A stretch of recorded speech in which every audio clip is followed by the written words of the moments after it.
દર મહિને ત્રયોદશીની તિથિએ પ્રદોષ વ્રત રાખવામાં આવે છે.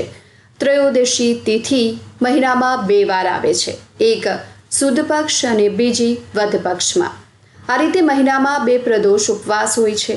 એક વર્ષમાં 24 પ્રદોષ વ્રત રાખવામાં આવે છે અને જેટલું મહત્વ અગિયારસનું છે એટલું જ મહત્વ આ પ્રદોષ વ્રતનું પણ છે.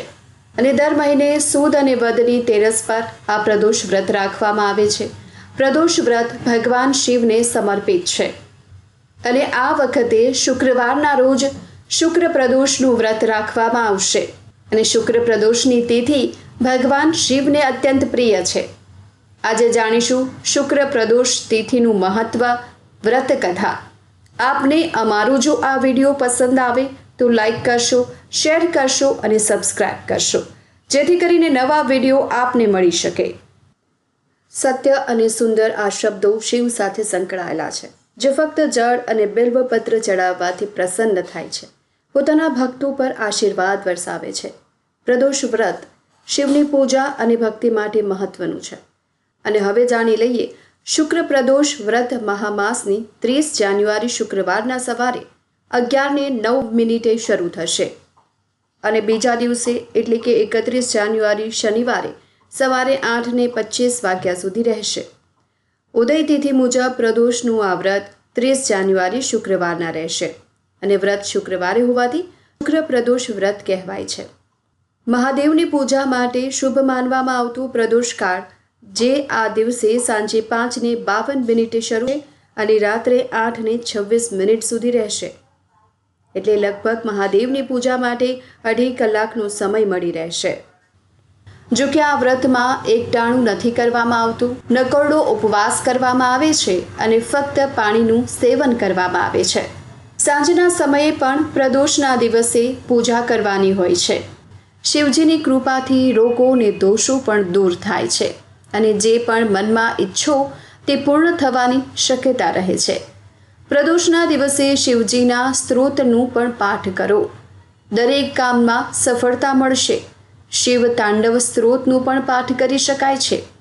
અને આ દિવસે કર્જથી છુટકારો મેળવવા માટે પ્રદોષ કાળમાં શિવલિંગ પર દૂધ અને મધથી અભિષેક કરો, જેનાથી ધનની પરેશાનીઓથી રાહત મળશે અને આ સાથે જ મોક્ષની પણ પ્રાપ્તિ થશે.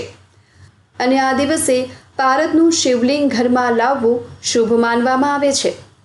શિવલિંગ ચાંદી અને પારાના ધાતુથી નિર્મિત હોય છે. એવું મનાય છે કે જે ઘરમાં પારદ શિવલિંગ સ્થાપિત હોય ત્યાં સાક્ષાત ભોલેનાથ નિવાસ કરે છે અને આ સ્થાન પર માતા લક્ષ્મી અને કુબેરનો પણ વાસ છે, જેનાથી તેમની કૃપાથી ધનની વૃદ્ધિ થાય છે. અને હવે સાંભળી લઈએ શુક્ર પ્રદોષની વ્રત કથા. પ્રાચીન કાળની વાત છે. એક શહેરમાં 3 નજીકના મિત્રો રહેતા હતા, જેમાંથી એક રાજકુમારનો પુત્ર હતો, બીજો બ્રાહ્મણનો પુત્ર હતો અને ત્રીજો શેઠનો પુત્ર હતો. આમાંથી રાજકુમાર અને બ્રાહ્મણના પુત્રના લગ્ન થઈ ગયા હતા, જ્યારે વેપારીના પુત્રના લગ્ન થવાના હતા. એક દિવસ આ ત્રણેય મિત્રો સ્ત્રીઓ વિશે ચર્ચા કરી રહ્યા હતા. આ દરમિયાન બ્રાહ્મણના પુત્રએ સ્ત્રીઓની પ્રશંસા કરી અને કહ્યું, સ્ત્રીઓ વિનાનું ઘર ભૂતોનો અડ્ડો છે. આ સાંભળીને શેઠના દીકરાએ તેની પત્નીની વિદાય વિધિ વહેલા પૂર્ણ કરવાનું નક્કી કર્યું. આ અંગે શેઠના દીકરાએ તેના માતા પિતાને ગૌણ વિધિ જલ્દી લાવવા માટે કહ્યું. પછી માતા પિતાએ તેમના પુત્રને કહ્યું કે હવે પુત્રવધુ અને પુત્રીઓને ઘરે મોકલવાનું શુભ માનવામાં નથી આવતું, કારણ કે શુક્ર ગ્રહ અસ્ત થઈ રહ્યો છે. જ્યારે સૂર્ય ઉગે ત્યારે તમારી પત્નીને વિદાય આપો અને પાછી લાવો. પરંતુ શેઠનો દીકરો તો સંમત ન થયો. તેના સાસરિયાના ઘરે પહોંચ્યો, જ્યાં તેના સાસુ અને સસરાએ તેને પણ સમજાવવાનો પ્રયાસ કર્યો, પરંતુ તે સંમત ન થયો ને આખરે તેમને તેમની પુત્રીને દૂર મોકલવાની ફરજ પડી. પત્નીને વિદાય આપીને તે નીકળ્યો કે તુરત જ તેના બળદગાડાનું પૈડું તૂટી ગયું. બળદનો પગ ભાંગી ગયો, જેના કારણે તેની પત્ની ઘાયલ થઈ ગઈ. જ્યારે શેઠ પોતાનું માલ લઈને આગળ વધ્યો તો તેનું સામાન લૂંટારાઓ લઈ ગયા અને બધી સંપત્તિ અનાજ લૂંટી લીધું. શેઠનો દીકરો તેની પત્ની સાથે રડતો અને વિલાપ કરતો ઘરે પહોંચ્યો.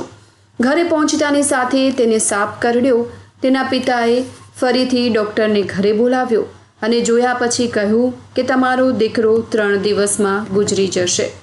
જ્યારે બ્રાહ્મણના દીકરાને આ વાતની ખબર પડી ત્યારે તેણે વેપારીને કહ્યું કે તેના દીકરાને તેની પત્ની સાથે ઘરે પાછા મોકલી દેવા જોઈએ, કારણ કે તે સૂર્યાસ્ત સમયે તેની પત્નીને વિદાય આપ્યા પછી તેને લઈને આવ્યો હતો. જો તે ત્યાં પહોંચી જશે તો બચી જશે. શેઠે પણ એવું જ કર્યું અને આ પછી શેઠના પુત્રની હાલતમાં સુધારો થવા લાગ્યો.